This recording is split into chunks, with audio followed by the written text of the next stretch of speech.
are on Chapter 28, Contemporary Western World. Here you see a diagram of what the chapter is going to look like as a whole: the conflict, the change, the regionalism, and the cooperation. You'll be reviewing this at the end. Also, here are the key events that will be covered in this chapter. Political and social changes lead to the end of the Cold War and the fall of communism in Eastern Europe and the Soviet Union. Economic challenges help bring about and accompanied these sweeping political and social changes. Society and culture reflect these changes with the advent of the women's movement, the growth of technology, and the rise of terrorism around the world. Energy prices continue to climb as the world oil supplies diminish, causing economic problems for oil-dependent nations. The computer and internet contribute to the creation of a truly global society. Film, television, and music and advertising spread the American way of life throughout the entire world. In Section 1, the decline of the Soviet Union in the 1970s saw a relaxation of the Cold War tensions known as détente. In 79, Soviet invasion of Afghanistan, sound familiar, brought back old fears of Soviet expansion. Tensions heightened further when Ronald Reagan called the Soviet Union an evil empire and began a new arms race. Leonid Brezhnev, the Soviet leader in the 1970s, had been uninterested in reform. However, Mikhail Gorbachev, who came into power in 1985, saw the need for radical change to save an ailing economy. Gorbachev coupled his domestic reform plans with an easing of Communist Party control over the republics of the Soviet Union. Agreements with the United States sharply reduced nuclear arms stockpiles. In 1988, Gorbachev's reforms led to the breakup of the Soviet Union into independent republics in 1991. After the breakup, the country of Russia fought the attempt by Chechen rebels to break away. Meanwhile, the shift to a free market economy produced economic hardships, social disarray, and a sharp rise in organized crime. From 1990 to 2008, Russia was ruled by Vladimir Putin. By the way, he's back in charge, a former Soviet secret police officer who made several economic reforms. I was actually able to go to Russia during 1992, just after Gorbachev was taken out of power and Boris Yeltsin was put into power.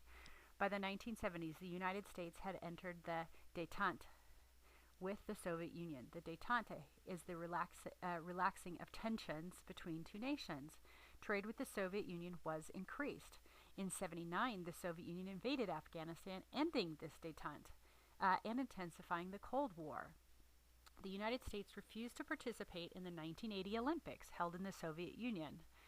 President Reagan gave military aid to the Afghanis. You could see that Wilson's War. That's a movie that you can watch regarding that. Those weapons would later be used against the United States. When Mikhail Gorbachev came to power in the USSR in 1985, he brought about dramatic end to the Cold War. See his picture to the right with a nice little birthmark on his bald head.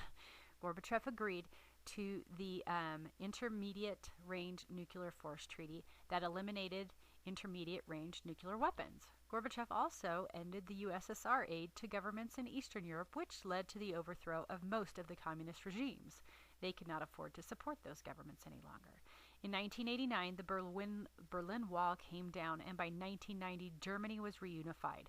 Finally, in 1991, the Soviet Union was dissolved. Next slide. You can see a guy here, and his name is Brezhnev. Brezhnev was actually in power before Gorbachev. But in your book, this is the order that it's in. So, as you look at him, I'll read to the left. Upheaval in the Soviet Union. The fall of the Soviet Union began in the 1960s when Brezhnev became the dominant leader in the USSR. The Brezhnev Doctrine was a policy that the USSR would intervene if communism was threatened in any communist state. Brezhnev benefited from the détente and felt secure because the USSR and US had equal amounts of nuclear arms. Brezhnev allowed the USSR to have more access to Western culture. Brezhnev still punished dissidents, who are people that spoke out against the communist regime. The USSR had several problems that led to its decline. The government, which ran everything, that is what communism is, became too big and cumbersome. Lesson learned to us right now, which led to an inefficiency and indifference. When I was living there, they would say, like if the lift nie работает, which means that the elevator is not working, it could be a day or it could be a month before somebody would ever get out to fix it, because the people had no need to fix it, because they were getting paid the same amount whether the lift was fixed or the elevator was fixed or not. The ruling class government workers and leaders became complacent and corrupt, and they enjoyed a much higher standard of living than everyone else. Again, when I lived there, everybody was in apartments. You don't live in houses. By 1980, the USSR was deep trouble, which opened up the door to reforms that Gorbachev wanted. And that is Boris Yeltsin. He was a red-cheeked man known for his drinking. Gorbachev came to power in 1985 and preached the need for radical reform. The basis for the reforms was perestroika, or restructuring. Gorbachev tackled economic policies first by adding limited free enterprise and some private property. Like I said, before that, people paid rent to the government for their apartment. Imagine, not a landlord. And it was very cheap. I had a friend, Yulia. She was only paid $500 a month, but her rent might only be $10 a month to live in that. But if you saw the place, I don't think it's a place where you'd want to live. Gorbachev tackled economic. Okay, Gorbachev allowed non-communist political parties. See, communist is just a political party. I have a Communist Party card where you pay dues to that thing. It'd be like being a Democrat or a Republican or an independent, but they had the control, and they almost forced you to be a party member. To organize and did away with the provision in the Constitution that guaranteed the Communist Party a leading role in government. He also created a state presidency. He was the first and last president of the USSR. Gorbachev reduced government intrusion. Tensions emerged between Russians and non-Russians who lived in territories ruled by USSR. In 1989 and 90, several USSR territories called for independence, including Soviet Georgia, Latvia, Estonia, Moldova, Uzbekistan, Azerbaijan, and Lithuania. Gorbachev was arrested in 1991 by communist leaders who feared the loss of their privilege and power. They tried to seize power but failed because of the efforts of Boris Yeltsin, upper right-hand corner, the president of the Russian Republic, led efforts to resist the rebel forces. After this attempt, numerous Russian territories voted for independence. The USSR was officially declared over in December of 1991. Gorbachev resigned on December 25th of 1991 and turned over control to Boris Yeltsin. And you can see Yeltsin to the right, and you see where it says attack the Chechens. That's the group that, the ethnicity of the people that just bombed the Boston Marathon, and they don't know if there's a huge problem in that area right now with people that. Here you guys can see a map with the fall of the USSR and the breakup of the different countries, and eventually the different countries that are created based upon that fall. And please take a moment to look at some of these questions that you might find on your review when you go into this section review.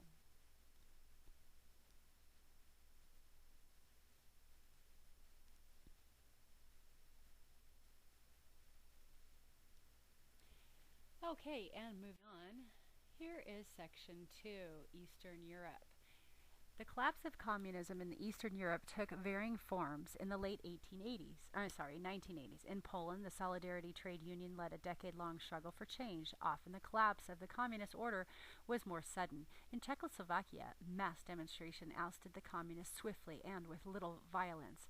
Ethnic pressures later led to the division of this country into Slovakia and the Czech Republic. The killing of thousands of peaceful demonstrators in Romania caused the army to withdraw its support for the representative dictatorship. It quickly collapsed. Street protests also brought the fall of communism and the fall of the Berlin Wall in East Germany in 1989. Free elections led to the German reunification. Yugoslavia split into multiple republics.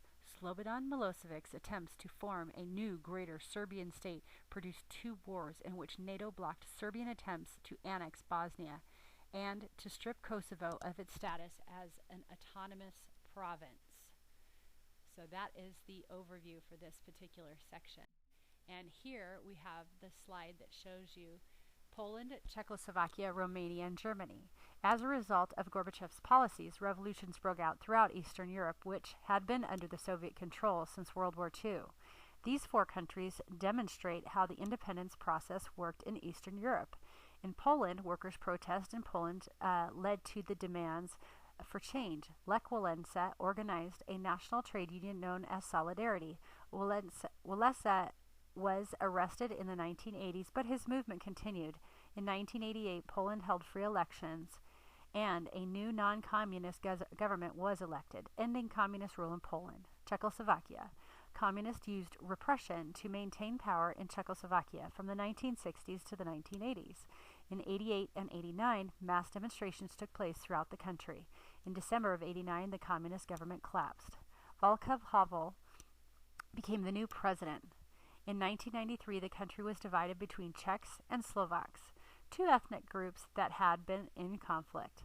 The new countries were Czech Republic and Slovakia. In Romania, in 1965, Nicolae Ceausescu, kind of butchered that one, was the dictator of Romania.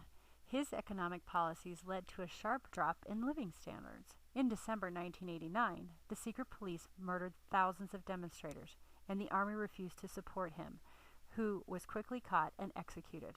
A new government formed after his death. And in Germany, the secret police had been used to rule East Germany for nearly 20 years.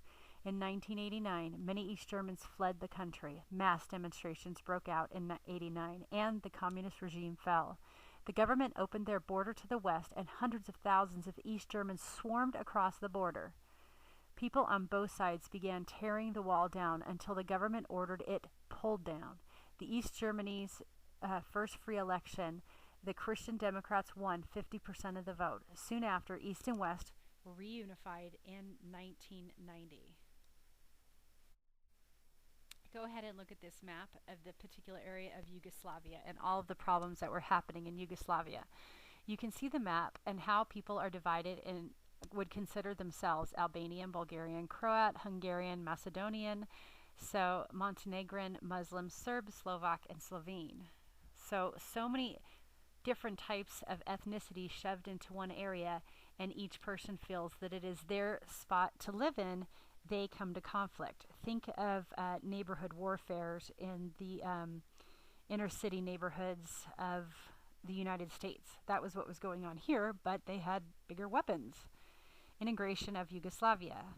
Yugoslavia was made up of 6 republics and 2 provinces, held together by communist rule from World War II until the 80s. In 1990, the republics began to lobby for independence. Slobodan Milosevic wanted to redraw the borders to include the Serbian minority in the new Serbian state. Negotiations failed, and Slovenia and Croatia declared their independence in June 1991. In September, the Yugoslavian army attacked Croatia. The army was dominated by Serbians who turned to Bosnia-Herzegovina in 1992 after recapturing 1/3 of Croatia's territory. By 1993, Serbians controlled 70% of the Bosnian territory.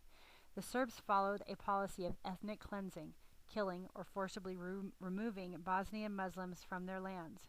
By 1995, 250,000 Bosnians had been killed. 2 million others were left homeless. By 1995, the Croatian army regained much of their territory. Airstrikes by NATO forces were launched against the Serbs in retaliation for Serb attacks on civilians. A peace treaty was signed in 1995. And then many of those people ended up being tried on war crimes for what they did during that particular war. So the war in Kosovo. Peace in Bosnia did not end the region's conflict. A new war erupted in 1998 over Kosovo, a province within Yugoslavia. Kosovo's inhabitants were mainly ethnic Albanians. In 1989, Milosevic stripped Kosovo of its autonomous status, bringing it under the control of Yugoslavia. The Albanians founded the Kosovo Liberation Army and began a campaign against Serbian rule in Kosovo. In 1999, Albanians in Kosovo gained autonomy from Serbia. Elections in 2000 brought an end to Milosevic's rule. In 2000, Serbia and Montenegro formed a loose union and dropped the name Yugoslavia. So I guess nobody could say I'm Yugoslavian anymore. And again, here are the questions at the end of section 2.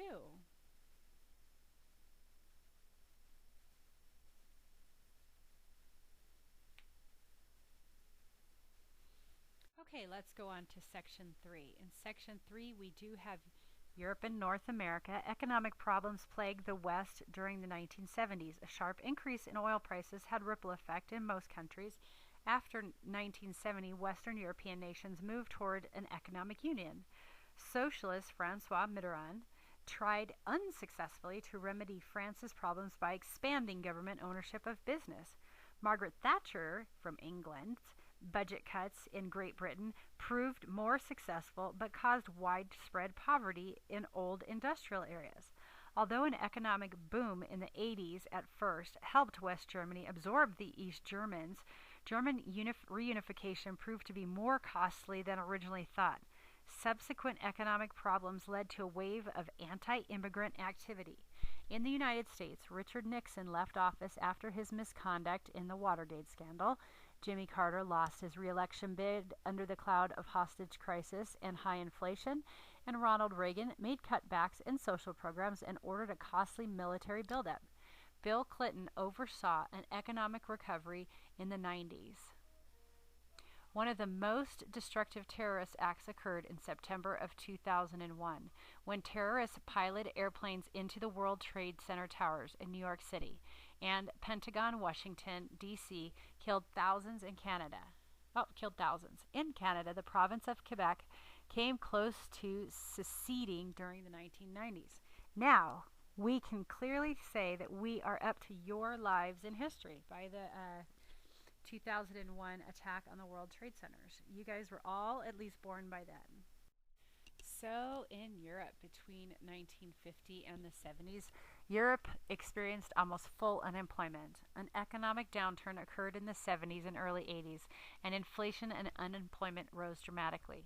And Western European nations moved towards the union of their economies after 1970, called the European Economic Community. In 1973, it included Great Britain, Ireland, and Denmark. By 86, Spain, Portugal, and Greece were members. In 94, the Treaty on European Union went into effect, which solidified the European Union. The EU created a common currency called the euro. 12 of the 15 member nations abandoned their currency in favor of the euro in 2002. France's deteriorating economic situation in the 70s caused political strife shift to the left. By 81, the Socialists were the chief political party in France, led by François Mitterrand. Mitterrand increased the minimum wage, instituted a 39-hour work week, and imposed higher taxes on the rich. The government also socialized steel, space, electronic industries, along with banks and insurance firms. The socialists' policies did not work well, and France continued to decline, and conservatives took over the government by 1993. Now we are going to go on to the reunification. Now imagine how much, now on to the reunification of Germany. Basically, that is the bringing together of both sides of Germany, the East and the West. In 1969, the Socialist Democrats replaced the Christian Democrats as leading parties in West Germany. By 1972, the German Chancellor Willy Brandt signed a treaty with East Germany that led to a greater cultural, personal, and economic contacts between the two countries. Germany was fully unified by the 80s. Problems with reunification arose when West Germany realized the cost of building Eastern Germany were far higher than anticipated. The government had to raise taxes, so the West Germans basically had to pay for all that communism and socialism had done in East Germany, all the damage, because East Germany also had vast unemployment problems as the economy essentially collapsed after communist rule ended. Germans also increased a tax on foreigners, as for years illegal immigrants and foreigners seeking refuge found haven in Germany because of its liberal immigration laws. Now, over in England, we had a woman who died in 2013, Margaret Thatcher. They did make a movie about her as well. Between 64 and 79, Great Britain's Conservative Party and Labour Party alternated being in power. The parties had to face intense fighting between Catholics and Protestants in Northern Ireland. The economy was struggling and labor strikes were frequent. In 79, the Conservative Party came to power and made Margaret Thatcher the Prime Minister. Thatcher promised to limit social welfare, restrict union power, and end inflation. She was able to break the power of the unions and control inflation. Her policies were known as Thatcherism. The economic outlook improved, but old industrial areas were beset by high unemployment and poverty and violence. Thatcher lost her position as Prime Minister in 1990. Now, you can look at the United States in this particular slide.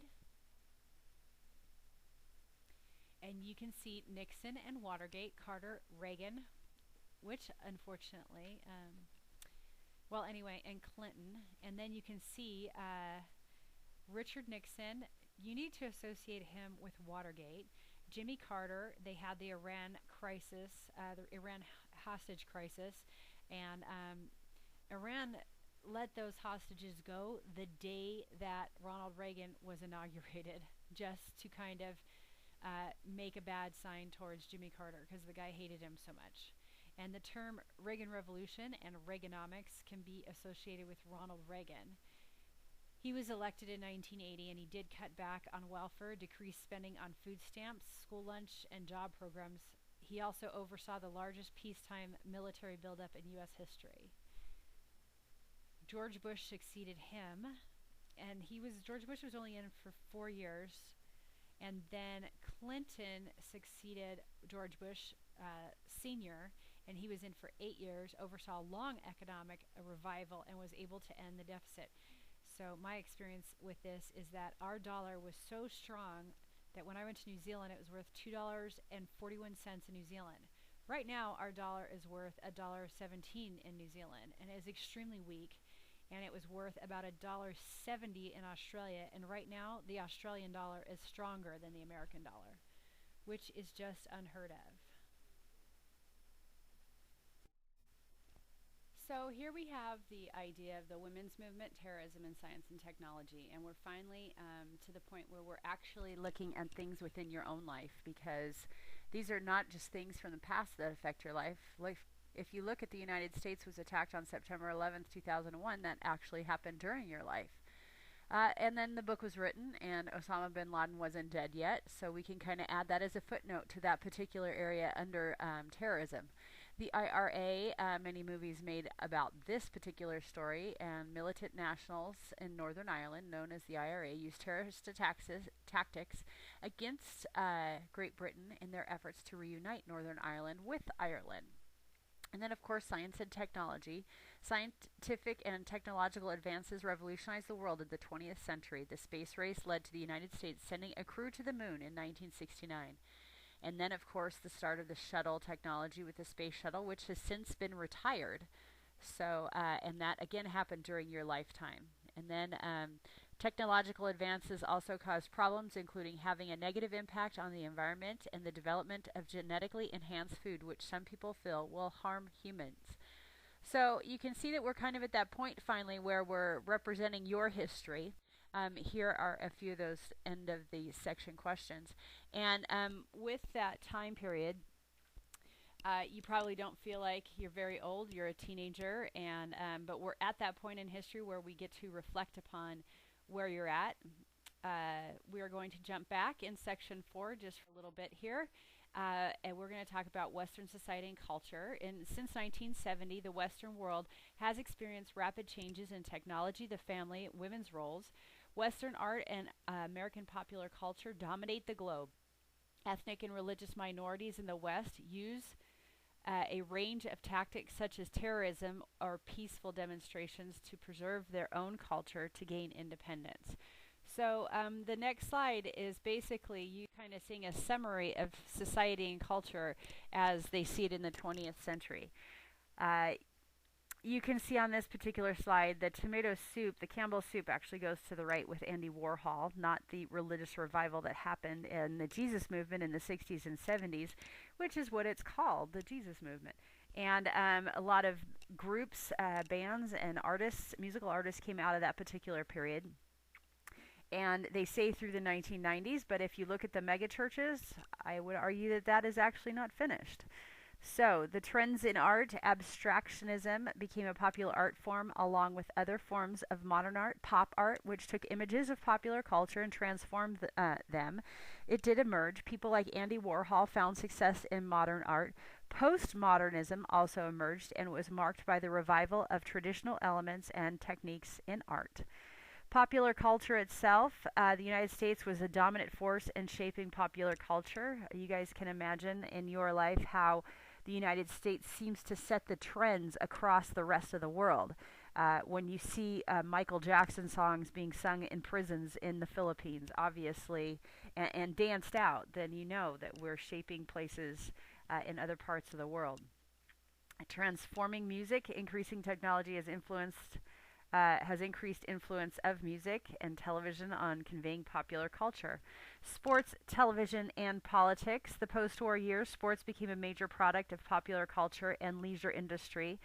I mean, anytime that you can pay people millions of dollars to go play a game, your country must be doing pretty well to be able to support something that realistically is useless. If you really think about what sports are, they're a diversionary tactic to make you not think about things to make you feel good about your life, but realistically, it's not something that's needed. And the Olympics have been used the same way to increase the feeling of loyalty and national pride. So, those are some things that have been happening again during your lifetime. And here's that summary of the end of the chapter. You saw it at the beginning of the chapter in a different way: conflict, change, regionalism, and cooperation. Uh, so, this is chapter 28. I hope this helps you to understand the contents of that chapter.